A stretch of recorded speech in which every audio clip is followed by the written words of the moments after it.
With the new Roadhouse remake starring Jake Gyllenhaal coming to Prime Video soon, I thought I should finally sit down and watch Roadhouse starring Patrick Swayze. Hey everybody, my name is Justin here. I try to watch everything that hits theaters and on streaming services. If you guys are like me, go ahead and hit that subscribe button down below and click that bell notification for more up and coming content. A bouncer hired to clean up the baddest honky tonk in a Missouri town, armed with a black belt in karate and a PhD in philosophy, Dalton sets out to tame the Double Deuce for its owner. Roadhouse is one of those 80 films that I heard a lot about growing up, but I just never watched it. I knew a lot about it due to Family Guy. Keep the change. Roadhouse. But it was always a film that I just never got around to watching.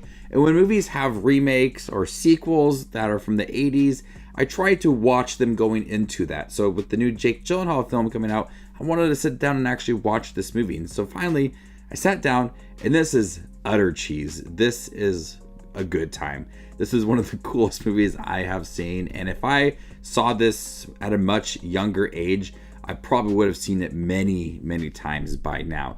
This is a movie that Patrick Swayze absolutely sells his role.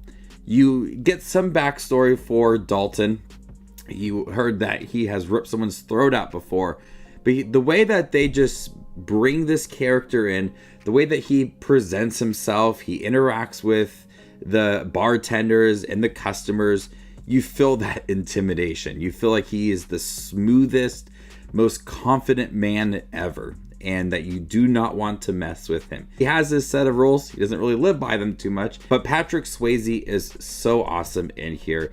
This is easily probably one of my favorite Patrick Swayze movies. I've seen a few of his films, Dirty Dancing and Ghost, but this is one of his coolest movies.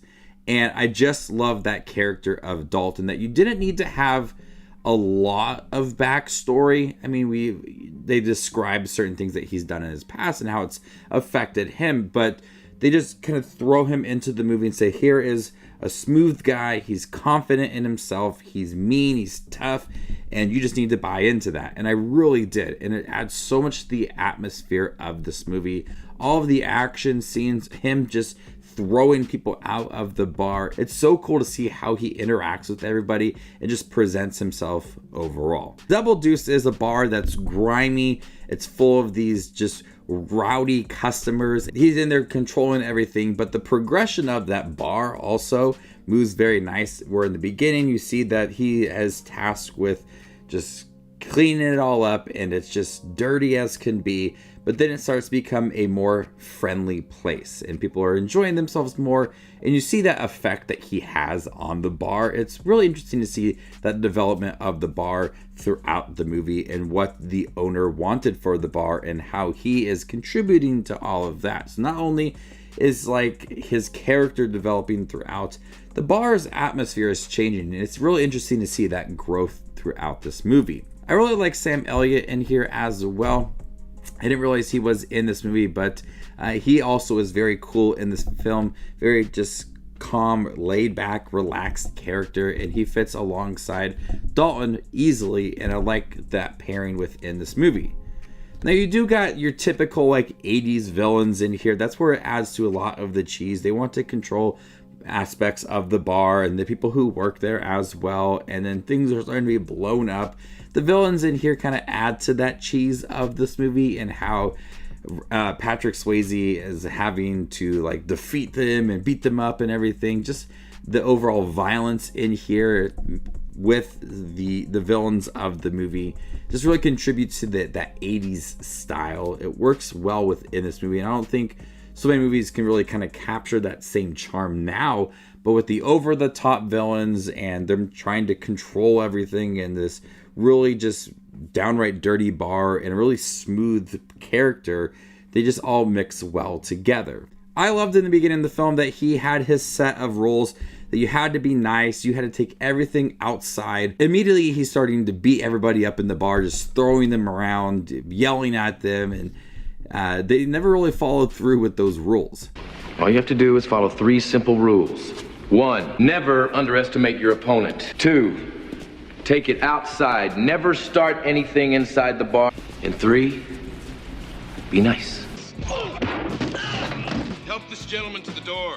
Until it's But I just had a good time watching Roadhouse. I had a smile on my face. I loved Patrick Swayze in here, how confident he was. You felt that intimidation from that character. But as the movie progressed, he kind of opened up to other characters. You see a softer side to this person, what he's gone through in the past, which was a nice touch to the movie and the character, and added another layer to him. Like, he felt like a human rather than just this mean, tough bouncer who doesn't have any feelings. It's not that case for Dalton. I love seeing that progression for this character.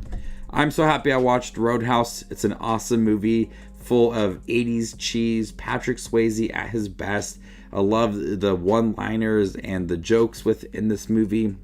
I wish I would have saw this earlier, but at least I saw it, and I'm excited for this remake with Jake Gyllenhaal. I'm also going to watch the sequel that came out in, I believe, 2006. So expect some Roadhouse content this weekend. But right now, Patrick Swayze in Roadhouse, it was awesome. It was a good time. Straight, utter cheese from the 80s, and I had a blast with it. So before I give you my score for Roadhouse, make sure to check out my channel. Here I do movie reviews, trailer reactions, ranking videos, tier lists, all that fun movie-related content that you see on YouTube. I do it all here, so hit that subscribe button and get it all in one spot. I'm going to go ahead and give Roadhouse a B+.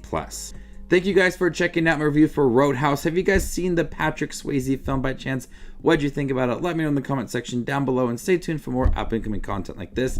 My name is Just Watches Movies, and you guys stay classy, YouTube.